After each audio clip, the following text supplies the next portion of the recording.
Shalom Bapak Ibu dan Saudara yang dikasihi Tuhan.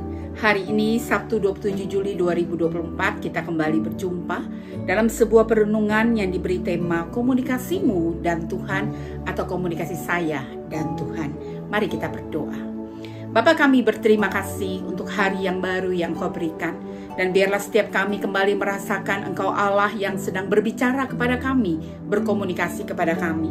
Dan biarlah melalui komunikasimu pada hari ini, menghantar kami untuk melalui hari ini dengan hati yang penuh sukacita dan hati yang penuh dengan antusias menjalani hidup iman kami. Berkati waktu ini, dalam namamu Yesus kami sudah berdoa. Amin. Mazmur nomor 39 ayat 12 berkata demikian, dengarkanlah doaku ya Tuhan, dan berilah telinga kepada teriakku minta tolong. Janganlah berdiam diri melihat air mataku, sebab aku menumpang padamu. Aku pendatang seperti semua nenek moyangku. Mazmur 9 ayat 10, orang yang mengenal namamu percaya kepadamu, sebab tidak kau tinggalkan orang yang mencari engkau, ya Tuhan. Mazmur 119 ayat 105 hingga 107. Firman-Mu itu pelita bagi kakiku dan terang bagi jalanku. Aku telah bersumpah dan aku akan menepatinya untuk berpegang pada hukum-hukum-Mu yang adil. Aku sangat tertindas ya Tuhan. Hidupkanlah aku sesuai dengan firman-Mu. Saudara, ada sebuah pendapat yang mengatakan bahwa kualitas komunikasi dalam keluarga sangat dipengaruhi oleh komunikasi seperti apa yang dibangun dengan Tuhan.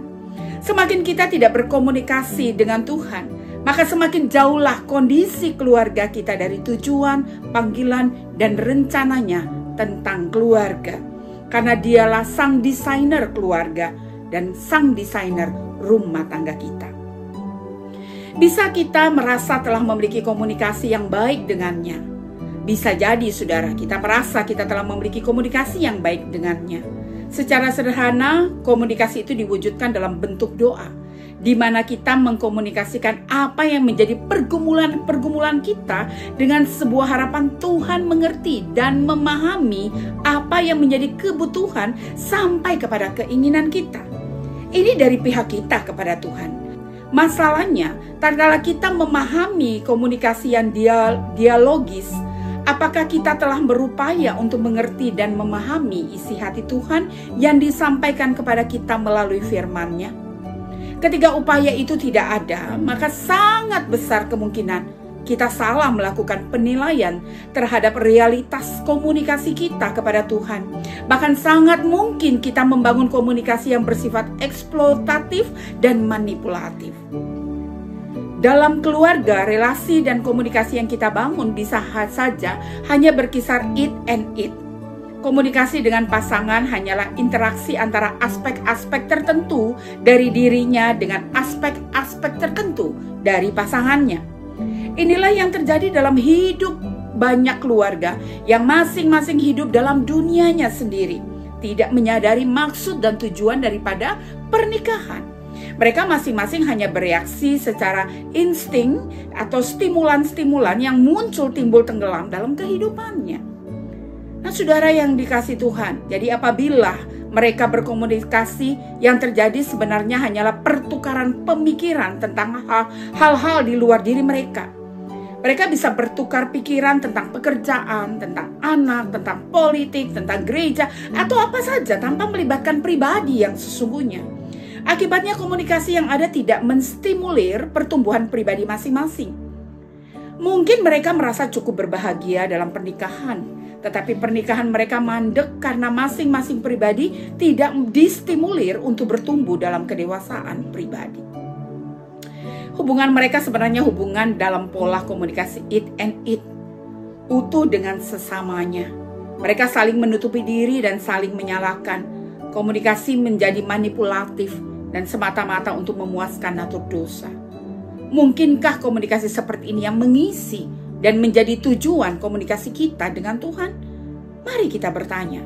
Kita berkomunikasi dengannya hanya tentang it's dan selalu tentang it's. Kita tidak bersedia untuk menyelami hati dan pikiran Allah.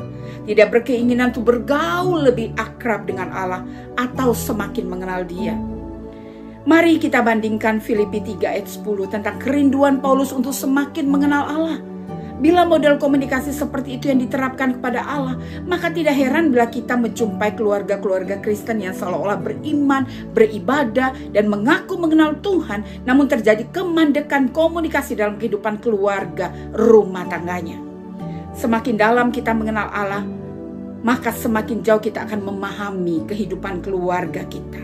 Dan kita akan bisa menikmati sukacita karena pengenalan kita kepada Dia. Saudara, mari kita berjuang. Setiap keluarga adalah desainernya adalah Allah. Allah mau memberkati keluarga kita sekalian. Apapun pergumulannya, mari berjuang. Karena Tuhan bersama dengan kita. Mari berdoa. Berkatilah kami, berkatilah keluarga demi keluarga. Lindungilah keluarga anak-anakmu. Jadilah dan pakailah untuk hormat kemuliaan bagi nama Tuhan. Yang sakit dipulihkan, yang mandek kemudian ditolong untuk kembali boleh merasakan kehangatan-Mu ya Tuhan. Dalam nama Tuhan Yesus kami bersyukur, kami berdoa. Amin. Tuhan memberkati kita sekalian.